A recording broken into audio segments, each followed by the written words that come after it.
Moses is here with our first look at sports, and the Bobcats are on the road for a weekend game. You know what, 2 weekend games, in fact. They're trying to snap that 3-game losing streak. It's been really a struggle this season for them. They're going to be taking on the Whitecourt Wolverines, a team that's been a surprise. They moved from St. Albert just from last season, and it's going to be a good one. Matt Schumont has a preview on tonight's game. The Bobcats are coming off one of their worst performances of the season last Saturday against the Canmore Eagles, but after a practice full of battle drills and skating, the Cats say it was something they needed. I just think our practice ethic, needed to come up, and I think our guys agreed. That's certainly a team consensus and a team decision. We knew what had to happen. We didn't have the greatest weekend, so we all came together, got the skate done. I think it made us closer as a team too. In the month of October alone, the Orange and Black have been involved in 5 one-goal games and know they will have to generate a little more offense if they want to climb the North Division standings. It's not like we're getting blown out of the water. Like, it's just that one, like we talked about earlier this season, but it's just that one mistake that's costing us games. So, but I think we're going to get on the right track here. And I think it comes down to a lot of time management and guys knowing how much time's on the clock, and we got to stop those goals at the end of periods that can't happen. The Cats now hit the road for a pair of games against the Wolverines, and with the latest adjustments up front, the Bobcats hope they can walk out of Whitecourt with a pair of wins. We just want to generate more offensive chances off hard work and being defensively responsible. So, we're looking to play a deeper team game, and I think the guys are certainly buying into that concept. They've been gelling well together and kind of been trying to spread out our scoring, and I've been really working a lot on the power play and special teams. Puck drop for tonight's game is at 7:30. Matt Schumont, Newcap Sports. All right, the Bobcats make their first ever trip to Whitecourt to take on the surprising Wolverines, as I just mentioned, who are tied for first in the AJHL North. Matt just said it. 7:30 puck drop should be a good one. Elsewhere, the Bonnyville Pontiacs are on the road to face the #1 team in the country, the Brooks Bandits, who are 14-0. 7 p.m. puck drop for that one. All right, to the Lloydminster Baker Hughes Bobcats. They've tested their resiliency earlier this season. The club has tied 3 games in a row before finally getting a win last Sunday. This weekend, the club is hoping to create a little more breathing room with back-to-back games. Emmett Murphy has the story. The toughest part of the Cats' 3 straight ties is the fact that Lloydminster led all 3 of them and let 2 slip away in the final 20 seconds. They shouldn't be tie games. We need to learn how to score a little more on our 5-on-5.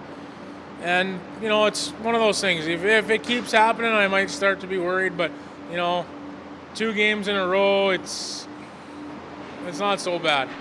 The Bobcats have had trouble scoring, putting up the same number of goals as the winless Grand Prairie Storm.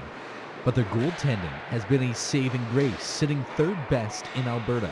Our goaltenders are coming up with big key saves at times, but, we're not giving up a lot of great scoring chances. And anytime you do that, you're going to give yourself a chance to win, and we just need to continue that in this upcoming weekend. Everybody's going to keep my job really easy. Shots to the outside, let me see the puck through traffic, and they've been working hard for me in front of me, so I've come up with a couple big saves, and so has Josh. Goaltending will have to be strong this weekend as they play 2 offensively talented teams, including the highest scoring team in the league, the SSAC Athletics. We were going out there to win every night, and hopefully when it comes time to it, we'll be up there near the top when playoffs roll around. The Cats host the Calgary Flames Saturday before going on the road Sunday. They will be without injured forwards Andrew Kemp and Zach Sylvester for at least this weekend. Emmett Murphy, Newcap Sports. And we have a great local story for you. They haven't lost in 9 games this year. They average over 7 goals a game, and they show no signs of slowing down. Emmett Murphy has more on the Lloydminster Universal Heat's blazing start to the season. With 7 wins and 2 ties, the Lloydminster Universal Heat are undefeated and thinking they may be able to stay that way by year's end. I'm hoping so. That's what I'm looking forward to. If we're going to get beat, the team that beats us is going to have to earn it, and that's the type of attitude that the boys have taken. The Heat are coming off a 6-0 win against the Camrose Vikings, with Cole Johnson scoring 3 goals and an assist. Well, I just got my big body in front of the net, buried in the rebounds, and teammates were there giving me the puck, and I was just burying them in the net.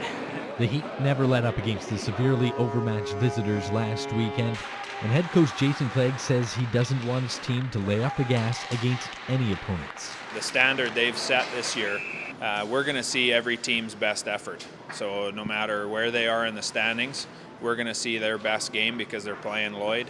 And everybody wants to be the team to knock us off. The Heat try to make it 11 straight games without a loss this weekend against Edmonton MLAC and the Spruce Grove Pack. Emmett Murphy, Newcap Sports.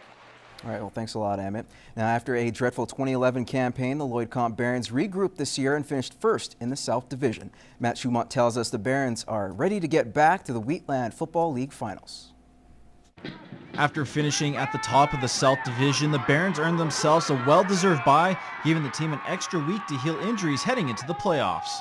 We needed that just to get some guys healthy, and we also needed it because we needed to install some things that weren't in yet, and that gave us that time to do that and effectively be ready. So it was valuable to us, and now we're looking forward to getting a game in this week. Without having a game, you don't get as sore, so all your cuts and bruises have healed up after that, so better team.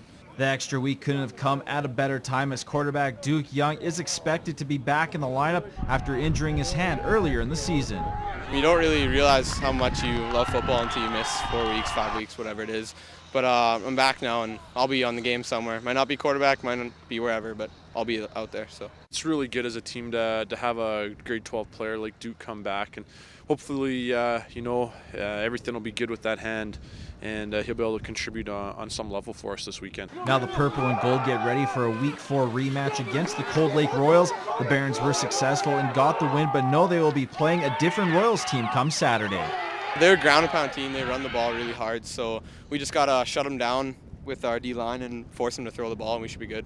If our defense stops their run game and our offense is doing how they've been doing the last couple of weeks, we'll probably have them. They aren't that big a team, so I think our run game can go run over them. Kickoff for Saturday's game is at 1 o'clock at Armstrong Field. Matt Schumont, Newcap Sports. Well, thank you, Matt. Now to the Red Deer in the ACAC Soccer Championships. The Lakeland Rustlers men's team continue to make history after making the playoffs for the first time in the program's 3 years of existence. Today, they took on the Concordia Thunder, who ranked 8th in the country. This contest was 0-0 through 90 minutes in extra time, so it was off to penalties where the Rustlers upset the Thunder. They will face SAIT in the semifinals tomorrow afternoon. Congratulations once again to the Rustlers men's soccer team. Meantime, the Lakeland Rustlers basketball teams begin the 2012-13 season in Caronport to face Briarcrest College. The women tip off at 6 p.m. while the men go at 8.